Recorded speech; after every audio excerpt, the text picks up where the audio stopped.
One of the problems that is common between both Star Wars and Marvel is this desire to go back and retroactively change things in order to tell what you think is a creative story or a story that might have a big payoff with either a character or a storyline or something like that that you're trying to push.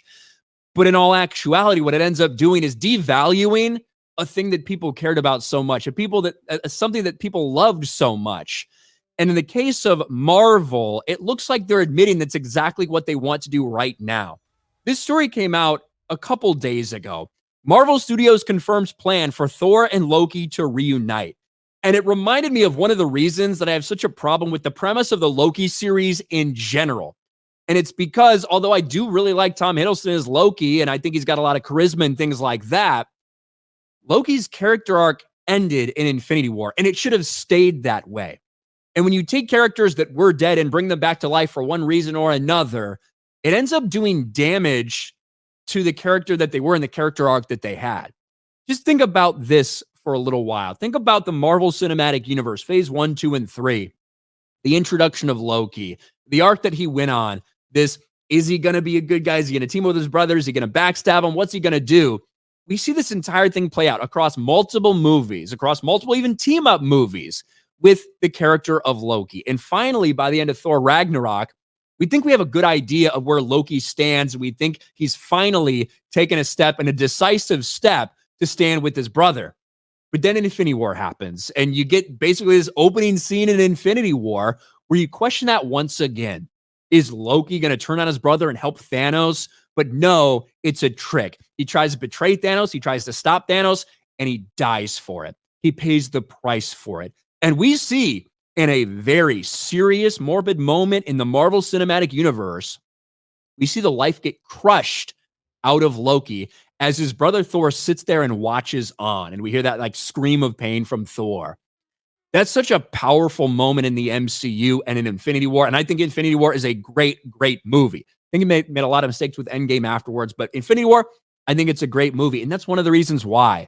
There's a seriousness, there's a finality. And you have this character that goes over this complete and total arc. You get to see him as a villain, as somebody who tries to take over the world for Thanos and eventually decides that he is worth something and he can do good and he's going to stand by his brother, even if it costs him his fucking life.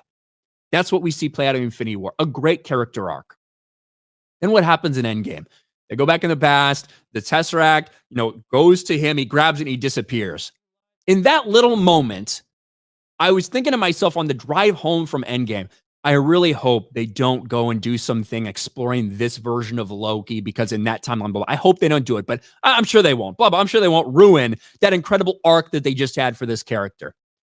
That's exactly what they decided to do with Loki. So now the Loki show comes around, and this is a character who has not had all of that growth. He hasn't been through all of those things that the prime Loki has, the Loki that we saw go through this arc.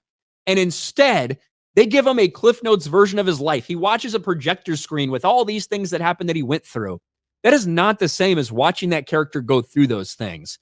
And now in even Loki season 1, and now again, which will happen in Loki season 2, you have this character that feels completely different, but every time you see him on screen, you're reminded, at least I am, that they completely fucked up what was an almost perfect character arc for someone in the MCU.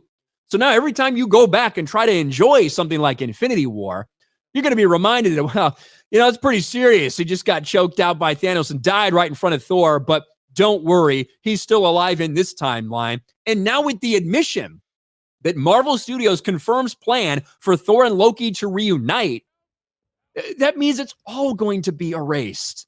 That death will be meaningless, that it will mean nothing. And I understand. We're talking about comic books. We've seen characters come back to life plenty of times, but there we're talking about story arcs that are coming out weekly, bi-weekly, and have been running for, 50 years in some cases. I kind of understand that type of storytelling. When you're talking about this universe, the MCU, when you do things like this with a character that people love, that had a great story arc, you're doing damage to something that people still can enjoy. So now they're going back, they're making changes. Same thing we saw in Secret Invasion with Skrull Rhodey. It was actually a Skrull in Civil War, blah, blah, blah, all this bullshit. They're going back and actively damaging things that were good from the Marvel Cinematic Universe. And that's one of the reasons I have a problem with the premise of the Loki series in general, is it devalues what was a nearly perfect arc for a character in Marvel.